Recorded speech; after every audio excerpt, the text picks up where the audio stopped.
Shalom saudara terkasih, salam jumpa bersama saya Romuan Semus Amo MSC dalam renungan pada hari Rabu biasa pekan yang ke-13. Semoga Anda dalam keadaan baik dan sehat selalu.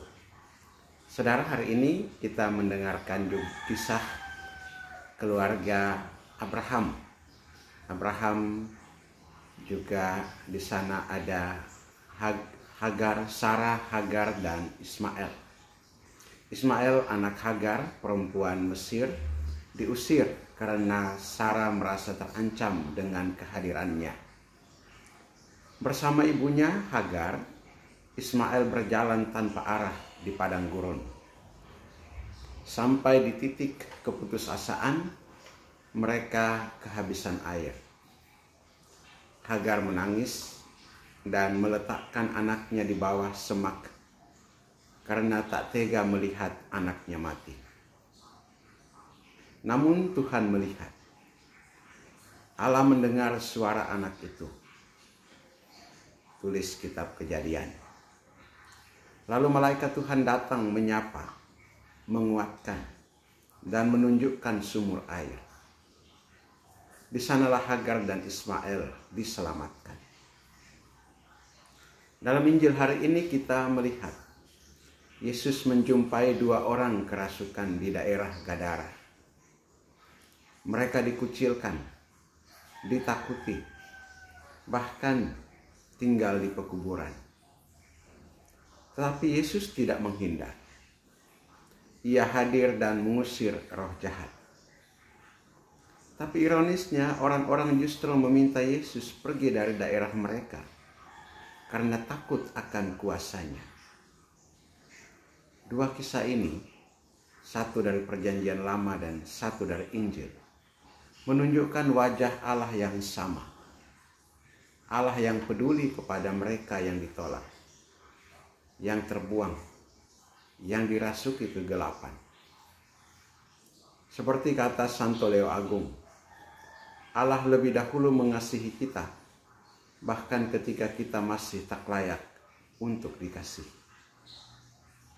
Saudara-saudariku yang terkasih, mungkin hari ini kita merasa seperti Hagar, tersisih, disalahpahami, dibiarkan sendiri di padang gurun kehidupan kita. Atau mungkin kita seperti dua orang di Gadara, ada luka batin, kemarahan, atau kebiasaan buruk yang menguasai hidup kita, hingga orang lain menjauh. Tetapi pesan hari ini jelas. Tuhan melihat air mata kita. Tuhan mendengar seruan jiwa kita. Dan Ia bertindak. Bahkan ketika kita tak lagi bersuara, Ia bertindak atas dasar kasih-Nya. Santo Yohanes Paulus II pernah berkata, dalam penderitaan manusia, kasih Allah mencapai puncaknya. Salib Kristus menjadi titik temu antara kehinaan manusia dan kemuliaan ilahi. Maka jangan pernah merasa tersendiri. Kadang jawaban Tuhan datang bukan dengan cara spektakuler, melainkan dengan menghadirkan seseorang yang peduli, membuka jalan yang tertutup, atau menggerakkan hati untuk bangkit kembali. Dalam dunia yang cenderung membuang yang lemah dan berbeda, kita dipanggil untuk menjadi seperti Yesus, hadir, mendengarkan, dan menyelamatkan. Jangan takut untuk mendekati mereka yang dianggap kerasukan oleh dunia. Jangan takut untuk mendekati mereka yang dilabeli aneh, berdosa, gagal, atau sakit jiwa. Justru di sanalah kehadiran Yesus dibutuhkan.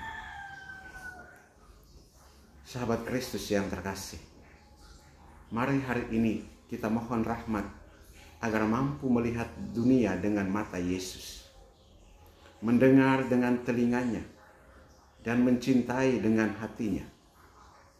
Janganlah menjadi seperti orang Gadara yang menolak Yesus hanya karena kuasanya mengguncang kenyamanan mereka.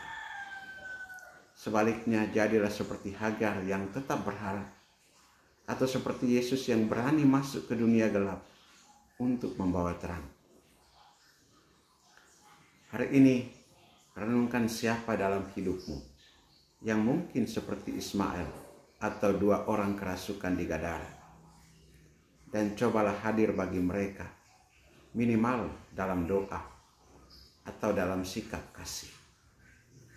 Seperti kata Paus Fransiskus, Allah tidak takut kepada luka-luka kita. Justru Ia masuk ke dalamnya untuk menyembuhkan. Amin. Berkat Allah yang Maha Kuasa turun dan tinggal atasmu, dalam nama Bapa dan Putra dan Roh Kudus. Amin.